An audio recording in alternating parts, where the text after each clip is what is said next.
Bonjour à tous, bienvenue encore une fois sur notre chaîne YouTube. Merci beaucoup pour les nouveaux abonnés. Je suis avec Denise et moi c'est Nicole, comme vous le savez déjà. Et aujourd'hui, on aimerait encore une fois parler d'argent. Oui, toujours. Sur cette chaîne, on ne parle que d'argent. Ouais. Alors aujourd'hui, on vous propose un sujet qui est plutôt intéressant. On va parler des véhicules d'épargne. Et comme on est au Canada, on sait que dans chaque pays, il y a des politiques par rapport à l'épargne et tout, mais on va se limiter juste à l'épargne ou bien véhicule d'épargne ici au Canada. Et sur ces Denise, je sais pas, j'aimerais bien que tu puisses nous parler des régimes d'épargne qu'il y a au Canada, parce que j'attends parler des CELI, REER, je sais pas, CELI App. Est-ce que tu peux nous en parler un peu plus? Oui, oui, absolument. Donc, il y a les gouvernements du Canada a mis en place plusieurs moyens ou véhicules pour vous faciliter à épargner ici au Canada. Ils se sont rendus compte que la vie coûte trop cher ici et qu'on paye trop de taxes. Donc, ils se sont rendus? Ouais. Donc, ils ont mis en place des régimes pour nous faciliter à l'épargne, comme nous faciliter à accéder à l'épargne, si on peut dire ça comme ça. Alors, le premier régime dont je vais vous parler aujourd'hui, c'est les REER. Les REER, c'est les régimes que le gouvernement a mis en place pour que nous puissions épargner pour la retraite. Donc, quand on met de l'argent dans ces régimes-là, on doit contribuer, c'est une contribution volontaire, et on dépose l'argent dans un compte qu'on appelle REER. Et cet argent qu'on a contribué dans ce compte-là, il ne va pas être imposable dans le présent. Il le sera par contre dans le futur. Donc, quand on sera à la retraite et qu'on va retirer de l'argent dans ces comptes-là, les intérêts et les capitales vont être imposés, mais à un taux moins élevé que si on payait l'impôt maintenant.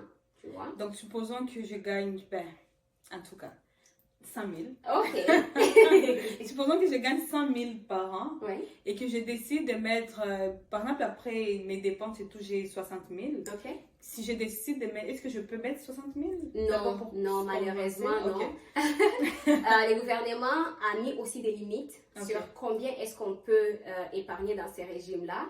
Et pour les REER, tu peux voir ta limite dans ton compte de l'Agence des revenus du Canada. Donc, tu te connectes et puis tu peux voir sur la première page d'accueil, là, en dessous, tu vas voir c'est quoi le montant maximum que tu peux contribuer dans l'année en cours. Chaque année, ça change, donc il faut aller regarder assez souvent.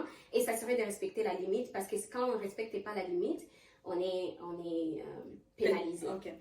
Donc, si je comprends bien, parce que tu as dit, pour le moment, je ne paie rien, je ne paie pas d'impôts. Mais c'est comme si j'ai reporté mes impôts. Exactement, c'est exactement ça. Et est-ce que c'est vraiment avantageux? C'est avantageux dans la mesure où déjà tu as un taux d'imposition moins élevé, mais aussi quand tu as un emploi qui offre des avantages, ton employeur va matcher ta contribution. Quand on dit matcher ta contribution, ça veut dire que si tu as contribué 1% de ton salaire, ton employeur va mettre aussi 1%. Donc au final, tu vas avoir beaucoup plus, on va dire 2%. Oui, c'est ça. Et aussi, dans ton compte des REER, tu peux investir et avoir des intérêts sur tes investissements. Par exemple, tu pourrais acheter des comptes de placement garantis. On va en parler dans la prochaine vidéo. Et donc, je sais pas. Est-ce que si par exemple je travaille, disons que je travaille à, je sais pas, McDo.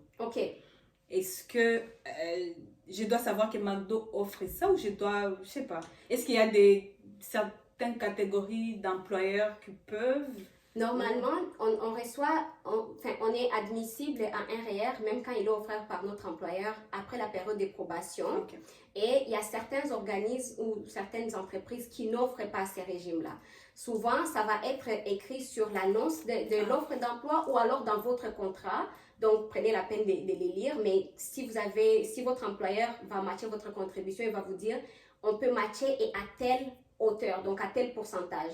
Si vous contribuez plus que le pourcentage qui peut être matché par votre employeur, vous avez le droit, mais il faut juste matcher jusqu'au maximum qu'ils peuvent matcher, c'est tout. Et donc, pour des limites, ça dépasse cas par cas. Oui. Mes limites peuvent être différentes de tes limites. Exactement, exactement. D'accord.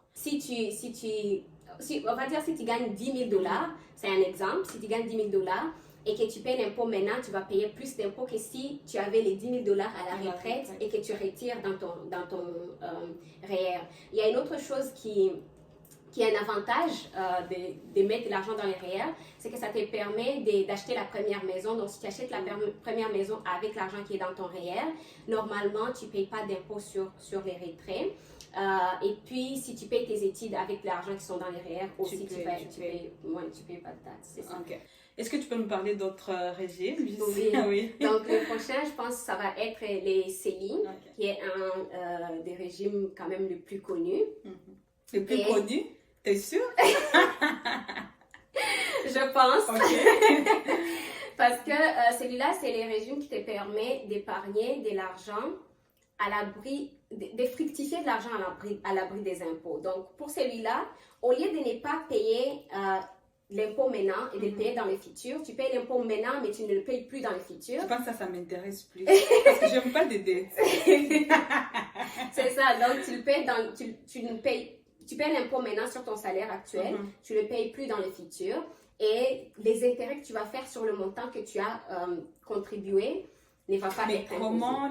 Mais comment je gagne des intérêts? Est-ce que le fait juste de mettre de l'argent, si je décide de mettre, je sais pas, 500 $, comment je vais gagner? Est-ce qu'il y a, c'est achat des parts ou c'est pas? Non, en fait, un compte, tous les comptes dont on est en train de parler maintenant sont comme des comptes d'épargne normal. Mais tu gagnes de l'argent en investissant à l'intérieur de ces comptes-là. Donc, si tu achètes des actions, par exemple... Avec risque?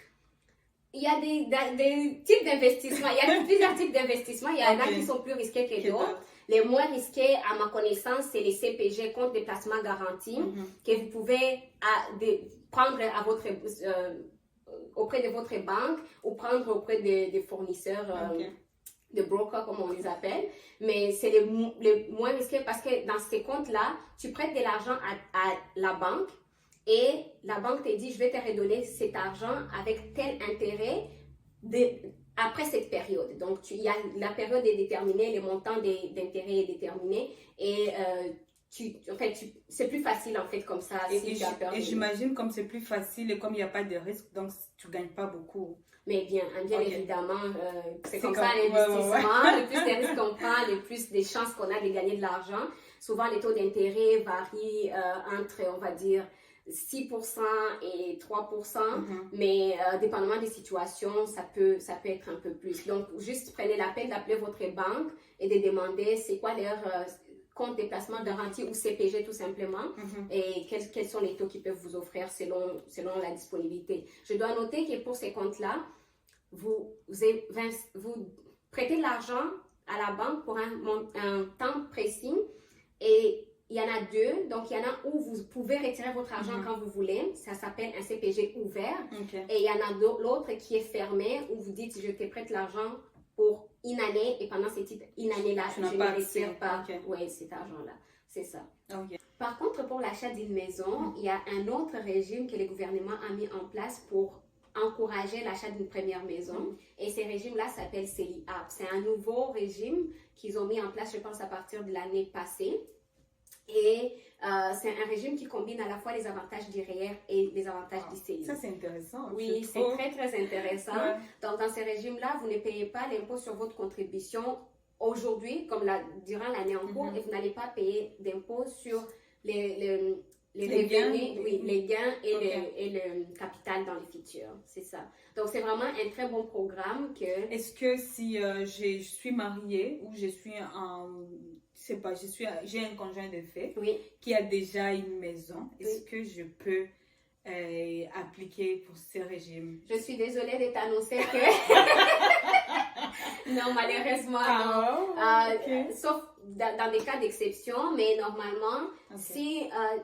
tu es marié à quelqu'un qui a déjà une première maison, non, tu n'es plus éligible à ces programmes-là. Donc, il faut passer par d'autres moyens.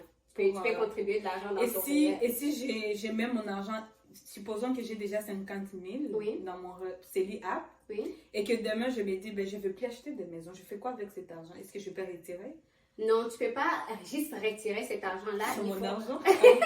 Oui, c'est ton argent, mais tu as dit au gouvernement que tu veux acheter une première maison avec. Donc, si tu décides de ne plus acheter ta maison, ils vont clôturer ce qu'on appelle, comme on appelle. Tu dois clôturer ton CELI app et ils vont transférer l'argent qui était dans ton CELI app dans ton REER.